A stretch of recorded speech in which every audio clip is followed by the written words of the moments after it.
The email arrived at 6 in the morning. I was already awake, sitting at the kitchen counter with black coffee and the previous day's paperwork spread across granite that still held overnight cold. The phone lit up beside my hand. The sender was our corporate attorney. The subject line read, "Notice of dissolution and transfer of interest." I opened it, read it twice, set the phone down and looked through the window at the street below, where a man in gray sweatpants was walking a terrier on a retractable leash. The dog stopped to inspect a fire hydrant. The man checked his watch.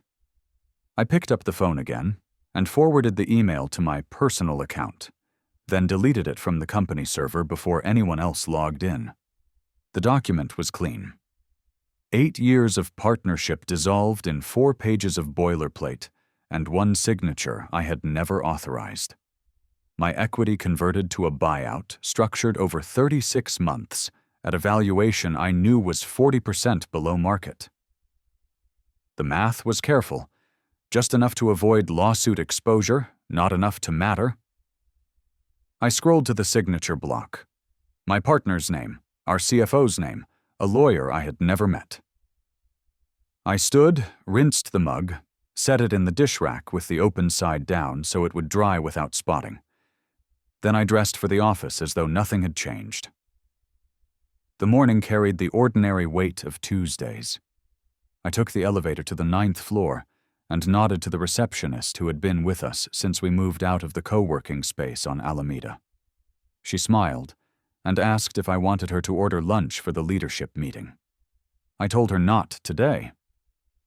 My office sat at the end of the hallway, glass walls overlooking a courtyard no one used except smokers and the maintenance crew. I hung my jacket on the back of the chair and opened my laptop. The company shared drive was already locked. My admin access had been revoked. I tried the financial software. Same result. I leaned back and let my gaze rest on the ficus in the corner that had been dying quietly for 2 months. No one had watered it. I made a mental note and then realized the note no longer mattered. I had built this company from a single contract and a borrowed desk. My partner joined in year 2 when we landed the public sector work that required his compliance background. He was methodical and humorless, and good at the things I found tedious. For 6 years we balanced each other. I brought in the work. He built the systems. We grew from 4 employees to 60. Last year we cleared 8 figures in revenue. I took 2 weeks off for the first time in a decade and came back to discover he had renegotiated our operating agreement with the board, 3 of whom he had installed over the previous 18 months while I was handling client renewals and pitch meetings in 4 states. The new terms required unanimous consent for any major decision. I should have seen it then. I did see it. I told myself it was paranoia. Now I understood it, had been strategy. The door opened without a knock. My partner stepped in, coffee in hand, the same ceramic travel mug he had carried for years with a faded logo from a conference neither of us remembered attending. He closed the door behind him and sat in the chair across from my desk. His posture was relaxed. He set the mug on the armrest and looked at me with the expression of someone delivering a performance he had rehearsed. "You saw the email," he said. "I did. This is better for everyone. The board agrees. You have been stretched thin. We need operational focus. You will be compensated fairly." I waited. He shifted his weight. I noticed his tie was crooked, something he never allowed. The small tells always surfaced under pressure. He cleared his throat. "We can transition this professionally," he continued. "You keep your equity payout. No drama, no lawyers. You just step back and let us execute the vision." "The vision I built." "We built," he corrected, "and now it needs different leadership." I nodded slowly. "Which clients did you tell?" He blinked. "We will handle client communications internally." "Did you tell Harmon?" His jaw tightened. Harmon Industrial was our anchor account, 30% of annual revenue, a relationship I had nurtured over 5 years from a cold email to a multi-year master service agreement. The CEO, Catherine Harmon, was 62 years old, ran her family's manufacturing empire with the discipline of someone who started on the factory floor and did not tolerate shortcuts or dishonesty. She had told me once over a site visit in Akron that she stayed with vendors based on one criterion: whether she could call them at 7 in the evening and get a straight answer. I had given her my cell number that same day. She used it often. "Harmon is under contract," he said. "That relationship is institutional now." "Is it? You are not the only one who can manage a client." I leaned forward and folded my hands on the desk. "You are right. But you have never managed Catherine. You have never been to Akron. You have never sat through her quarterly reviews or fixed the compliance gaps her auditors found last spring. You have sent emails. I have done the work. We will assign someone." "Who?" He stood. "That is no longer your concern.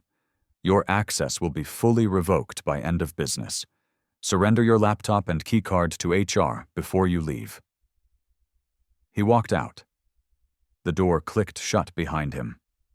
I sat there for a long moment, then opened my personal phone and scrolled through my contacts until I reached Catherine Harmon's direct line. I did not call. Not yet. Timing mattered. Instead, I opened a new note and began listing everything I knew about her operation, her preferences, her pain points, and the 3 upcoming renewals that would require her signature in the next 6 months. Then I made a second list. Every vulnerability in my former company's ability to deliver on those renewals without me. By noon, I had cleaned out my desk. The receptionist cried when I walked past with a single cardboard box. I told her she would be fine. She asked what happened. I said sometimes partnerships end, and it is no one's fault, which was a lie, but a kind one. I took the elevator down and walked 4 blocks to my car. The city was loud with midday traffic and construction noise that bounced off glass towers and seemed to come from everywhere and nowhere. I set the box in the trunk and sat behind the wheel without starting the engine. My phone buzzed. A text from the CFO reminding me of the non-compete clause in my exit package. I read it twice.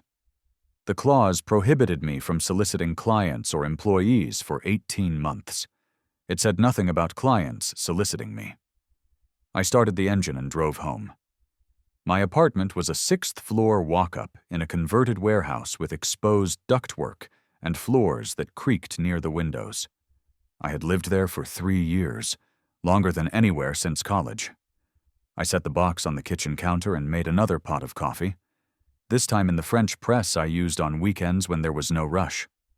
While it steeped, I pulled out my laptop, the personal one, and created a new folder titled Transition Planning. Inside, I drafted a message to Catherine Harmon. It took 40 minutes to write 3 sentences. I read them aloud to hear how they sounded. Professional, respectful, clear. Catherine, I wanted you to hear this from me directly. I am no longer with the firm. If you need continuity on your account or have questions about ongoing projects, I am available to help in whatever capacity makes sense for you. My cell number has not changed. I did not send it. Not yet.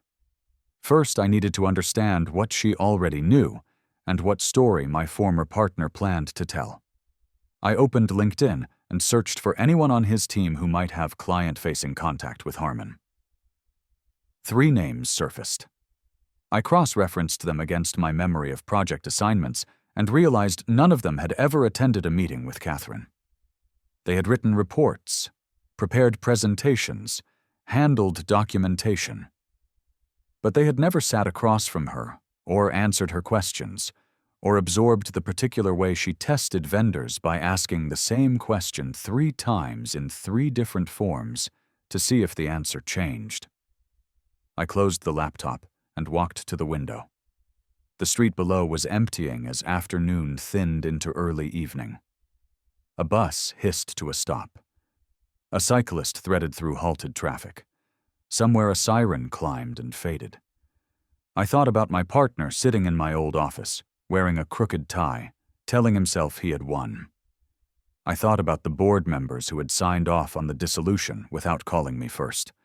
I thought about Catherine Harmon opening her email tomorrow morning and seeing some sanitized announcement about leadership transitions and strategic realignments, words that meant nothing and promised less. Then I picked up my phone and sent the message. Her reply came 90 minutes later. It was 6 words. Call me tomorrow. 8 a.m. sharp. I slept better that night than I had in months. The call came through at 8 exactly. Catherine did not believe in small talk before 9 in the morning. Her voice was clear and direct. Tell me what happened. I gave her the outline. The early morning email. The restructured board. The buyout terms. The revoked access. I kept my tone even and factual. I did not editorialize. When I finished, there was a pause long enough that I checked to see if the line had dropped. How long have you known this was coming? She asked. I suspected something 6 months ago. I confirmed it yesterday. And you are calling me because? Because you deserve continuity. Because I know your renewals are coming up, and they will require someone who understands your operation. And because I do not want you to be surprised when my former partner calls you with some version of this story that makes it sound like a natural transition. Another pause. I heard papers rustling in the background. A door closing. Then her voice came back, quieter but sharper. He already called, yesterday afternoon. Told me you were pursuing other opportunities and that account management would be handled by a team approach going forward. He used the phrase, collaborative leadership model. I told him I would think about it. What did you really think? I thought it sounded like corporate horse shit, and I thought if you were actually leaving by choice, you would have called me first. I would have. So what do you want from me? It was a fair question, and I had spent the previous evening working out the answer. I could have told her I wanted her business, that I was planning to start my own firm, and that she would be my first client. But that would have sounded desperate, and she would have heard it. Instead, I told her the truth. I want you to make the best decision for your company. If that means staying with them, I will help with the transition. If it means exploring alternatives, I am available. Either way, I am not going to disappear and leave you holding questions nobody can answer. Are you starting something new? I am considering it. Do not consider. Do or do not. I do not work with people who are considering. Then yes, I am starting something new. Good. Send me a proposal by Friday. Include your rate structure and your plan for handling my account without the infrastructure you had before. I will review it over the weekend. If it makes sense, we will talk on Monday. If it does not, I will stay where I am, and you will wish me well. Understood?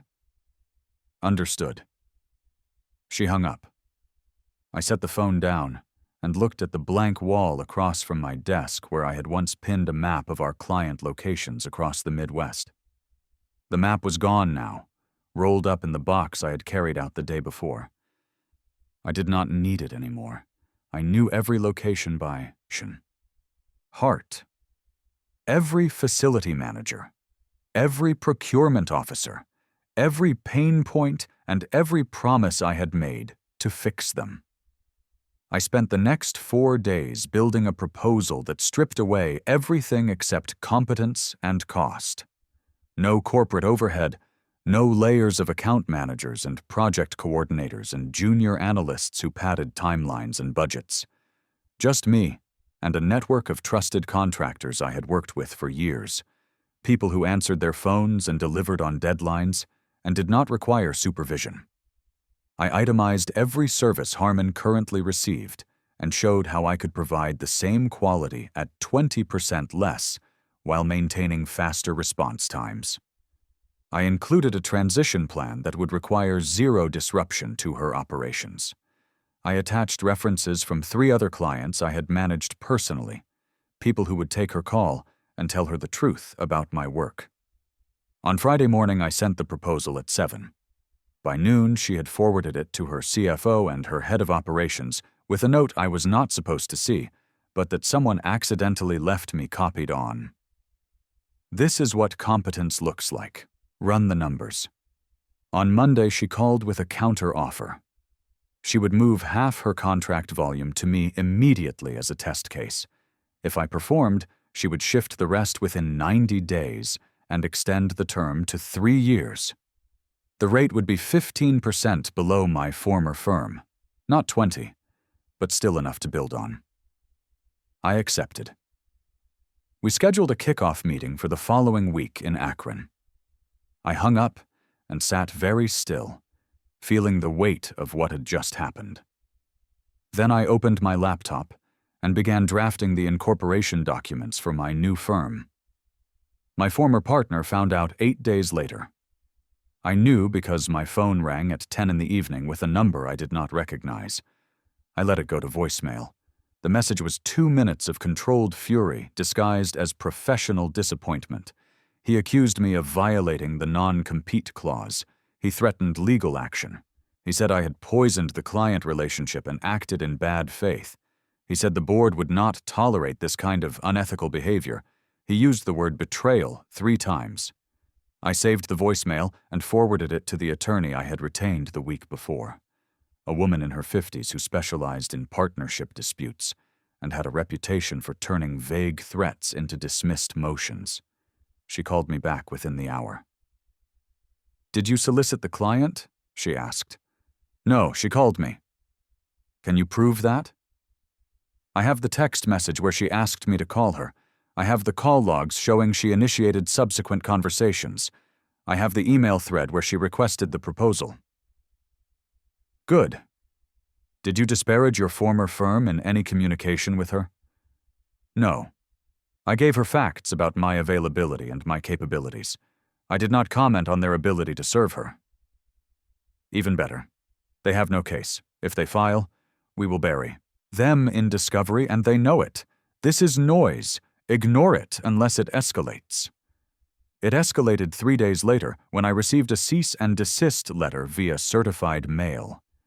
The language was aggressive and sprawling, citing breach of fiduciary duty and tortious interference, and 6 other claims that sounded serious until you read them closely and realized they were built on assumptions rather than evidence. My attorney responded with a letter that was shorter and sharper, laying out the timeline of events and inviting them to proceed if they believed they had standing. We did not hear back. What we did hear, through the network of vendors and subcontractors who worked both sides of the industry, was that my former firm was struggling to replace the institutional knowledge I had taken with me. 2 projects missed deadlines. A site inspection in Kentucky found compliance gaps that should have been caught in the planning phase. Another client, not Harmon, had started asking pointed questions about leadership stability and account continuity. My former partner was working 16-hour days trying to plug gaps he had not known existed.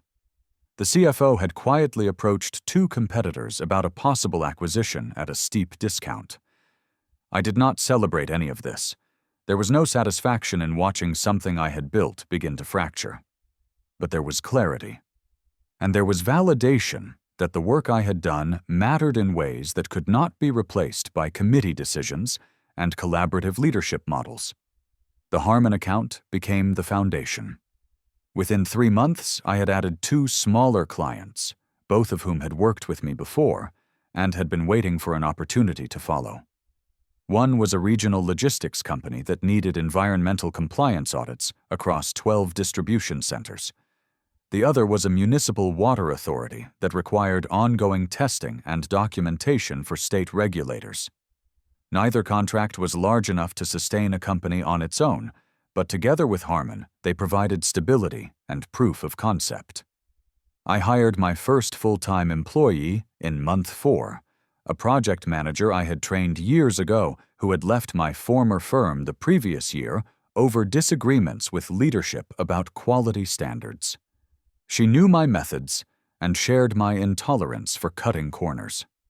Her arrival meant I could take on more work without sacrificing the attention to detail that had earned Catherine Harmon's trust. By month 6, I had moved out of my apartment and into a small office space in a refurbished building near the river. 2 rooms, a shared conference area, good light. The rent was reasonable and the lease was month to month, which gave me flexibility if growth required relocation. I bought used furniture, set up a proper filing system, and installed a coffee maker that did not require single-use pods. Small things, but they mattered.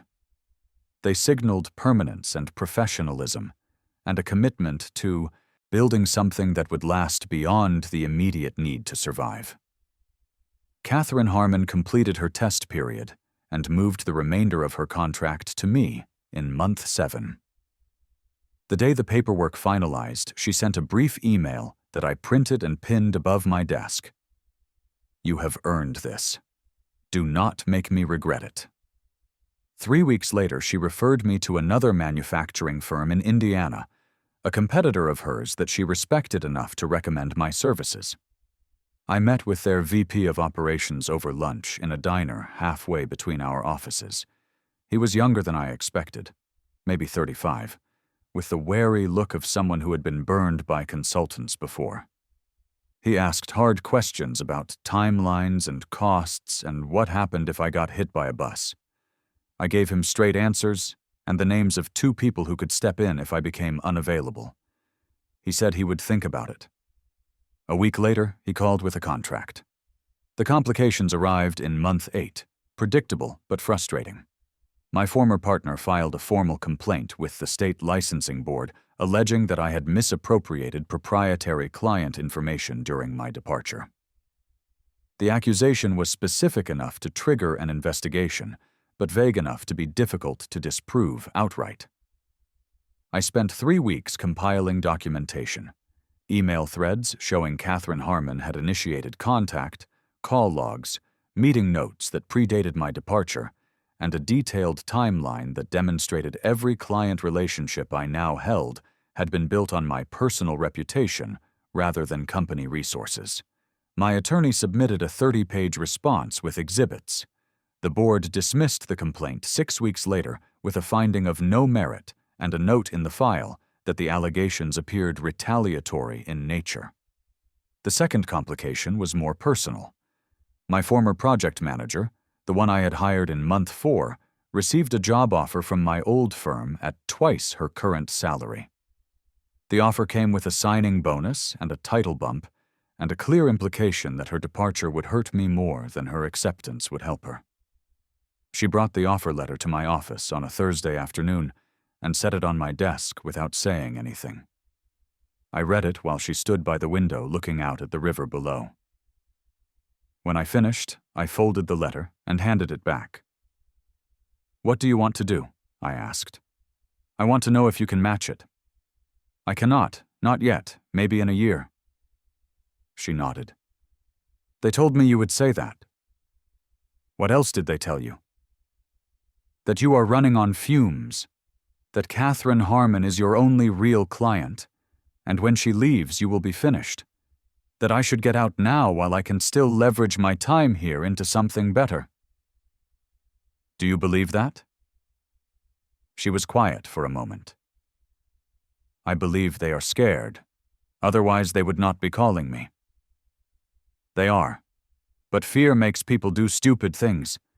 If you want to take this offer, I will not. Hold it against you. You have been underpaid and overworked here, and I have asked you to build something with no guarantees. That is not fair." "Life is not fair. You taught me that." "I did. So what are you offering instead of money?" I leaned back in my chair and considered the question. What I had to offer was not security or comfort, or the illusion of corporate stability. What I had was a bet on competence and reputation, and the slow accumulation of trust that could not be manufactured through marketing or mimicked by competitors who had lost the knowledge of how to do the actual work. I told her that.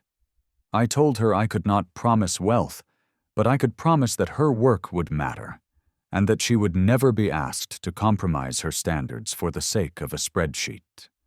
I told her that in a year we would revisit her salary, and if we had grown the way I believed we would, she would make more than the offer in front of her, and she would have equity in something real. She thought about it over the weekend. On Monday morning, she walked into my office and dropped the offer letter in my trash can. "They called again yesterday," she said. "Increased the offer by another 15%. Told me this was my last chance." "What did you say?" "I told them I do not work for people who try to buy loyalty as a weapon." Then I hung up. I did not thank her. She did not need thanks. We both went back to work. The turn came in month 9. A regional trade publication ran a feature on emerging firms in environmental compliance consulting. I had not sought the coverage, but a reporter had noticed my growth and the client migration from my former firm and saw a story. She interviewed me over coffee in a cafe near my office, asked questions about my background and my philosophy, and how I had built a business in less than a year. I kept my answers factual and avoided naming my former partner or company directly. The article ran 2 weeks later under the headline, "Competence Over Scale: How One Consultant Built a Practice on Trust." It quoted Catherine Harmon, calling me the most reliable vendor she had worked with in 30 years. It mentioned my client retention rate and my policy of answering calls within the hour, regardless of when they came in. It noted that I had no marketing budget and no sales team, and that every client had come through referral or direct approach. The article was picked up by 2 industry newsletters. Within a week, I received inquiries from 5 prospective clients, 3 of whom eventually signed contracts.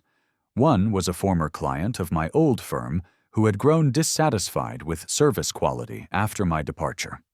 Another was a startup that needed guidance on regulatory frameworks and had been referred by the Indiana manufacturer.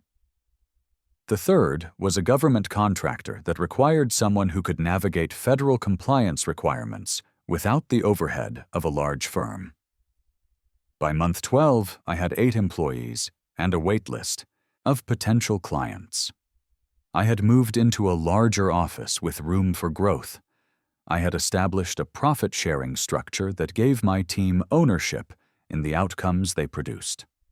I had built systems that allowed me to step away for a week without everything collapsing, though I rarely did. And I had maintained the same standard I had set from the beginning. Answer the phone, deliver on time, do not make promises you cannot keep. My former firm, by contrast, had contracted. I learned this not through active investigation, but through the natural information flow of an industry where everyone knew everyone. They had lost 3 more major clients. The CFO had resigned. 2 senior managers had left for competitors. The board had forced my former partner into a minority role and brought in an outside CEO to stabilize operations. That CEO, according to someone who knew him, spent his first month trying to understand how a company with 60 employees and sophisticated systems had become so dependent on one person's relationships and judgment that his departure could trigger a collapse. The answer, I could have told him, was that systems do not build trust. People do. And when you remove the person who spent years earning that trust, the systems become hollow architecture that looks impressive on diagrams but cannot support the weight of actual client needs. I did not reach out to my former partner. I did not gloat or send articles or make calls to mutual contacts to ensure they knew how things had turned out. There was no need. The industry was small enough that everyone already knew. And the most effective message I could send was not words, but results. Every client I retained, every referral I earned, every project I delivered on time and within scope. That was the message. That was the evidence that what he had tried to take from me could not be taken because it had never belonged to the company. It had belonged to the work itself and to the relationships built through years of showing up and doing what I said I would do. 18 months after the dissolution email arrived, I received a different kind of message. It came through LinkedIn, a connection request from my former partner followed by a brief note. The note said he hoped we could speak and that he understood if I was not interested but that he wanted to try. I accepted the request but did not respond immediately. I wanted to see if there would be more. There was not. Just the one message sitting in my inbox like a question that had been held too long to be asked comfortably. I let a week pass. Then I called him on a Tuesday afternoon when I knew he would be at his desk. He answered on the second ring. His voice was different, quieter, stripped of the certainty that had armored him during our last conversation in my old office. "Thank you for calling," he said. "What did you want to talk about?" "I wanted to say I made a mistake, several mistakes, and I wanted you to hear that from me." I did not respond. Silence was its own form of pressure, and I had learned to use it. He continued. "I thought I could run the company better without you. I thought your relationships were transferable and that structure could replace intuition. I was wrong, and I am sorry for how I handled it. You are apologizing because you failed, not because you were wrong. Maybe. But does the reason matter if the apology is real? It does to me." Another pause. I heard him shift in his chair, the same leather chair that had been in the office we once shared, back when partnership meant something other than leverage and maneuvering. "I do not expect forgiveness," he said. "I just wanted you to know." I appreciate that. But knowing does not change anything. I understand. Do you? I think so. Then understand this. You did not just betray a partner. You betrayed the work. You thought you could take what we built and run it on spreadsheets and org charts and strategic planning sessions. But you never understood that the work was not the systems. It was the trust. And trust is not transferable. It is earned one conversation at a time, one deadline at a time, one moment of keeping your word when it would be easier not to. You tried to buy what cannot be bought, and you lost. He was quiet for a long time. When he spoke again, his voice was thin. "You are right." "I know. Is there anything I can do?" "No, we are done. I wish you well, but we are done." I hung up before he could respond. I did not feel anger or satisfaction or closure. I felt simply clear. The boundaries were set. The chapter was finished. Whatever happened to him or his company from this point forward was not my concern. I had my own work to do. That evening I sat at my desk after everyone else had gone home and looked out at the city lights reflecting off the river. The office was quiet, except for the hum of the air system and the occasional sound of footsteps in the hallway from the law firm one floor above. I thought about the morning I had read the dissolution email, sitting in my kitchen with cold coffee and an unwatered ficus, and the feeling that something fundamental had been taken from me. I thought about how wrong that feeling had been. Nothing had been taken. I had simply been forced to rebuild in a way that proved what I had always known, but had allowed myself to forget. That value is not held in structures or contracts or equity agreements. It is held in the work itself and in the willingness to do that work with integrity, whether anyone is watching or not. Catherine Harmon called the next morning to discuss a new project. Her company was expanding into 3 additional states and needed someone to handle environmental impact assessments and permitting across multiple jurisdictions. The timeline was aggressive. The budget was substantial. She wanted to know if I could handle it. I told her yes, without hesitation. She laughed, the kind of short laugh that carries approval. I knew you would. That is why I called you first. First? I got 3 bids. Yours was the only one I trusted. We spent 40 minutes going through scope and deliverables and logistical constraints. When we finished, she thanked me and said she would send the contract by end of week. Then, before hanging up, she added something I did not expect. You know what I appreciate most about working with you? What? You never make me wonder. I call, you answer. I ask, you deliver. I trust you to tell me the truth, even when the truth is that something will take longer or cost more than I want. There is no performance, no pretending, just competence. That is rare. It should not be. But it is. And that is why you will keep growing and why other people will keep failing. Because most people do not understand that competence is the entire game. After she hung up, I sat with those words for a long time. Then I opened my project management system and began building the timeline for her expansion work. The tasks lined up in neat rows, each one connected to the next through logic and preparation, and the accumulated knowledge of 2 decades spent learning how to do this work correctly. I added milestones. I assigned responsibilities.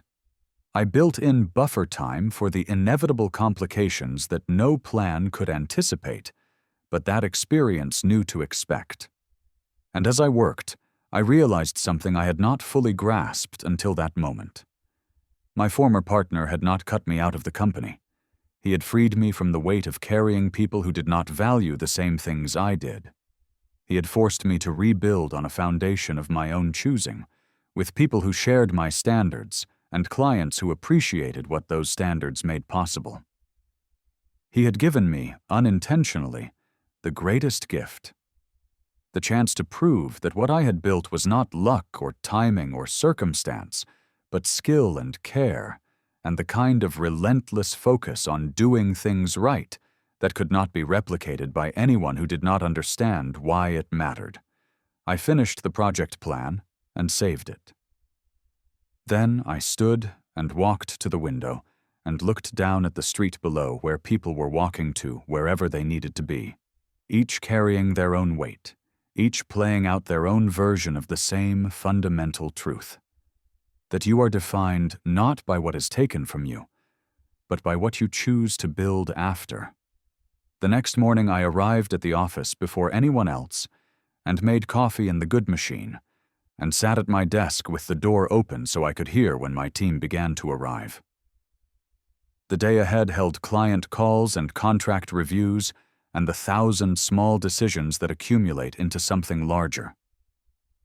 I was ready for all of it.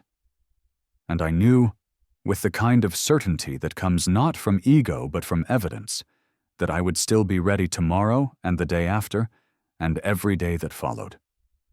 Because competence is not a performance, it is a practice, and I had spent my entire career practicing.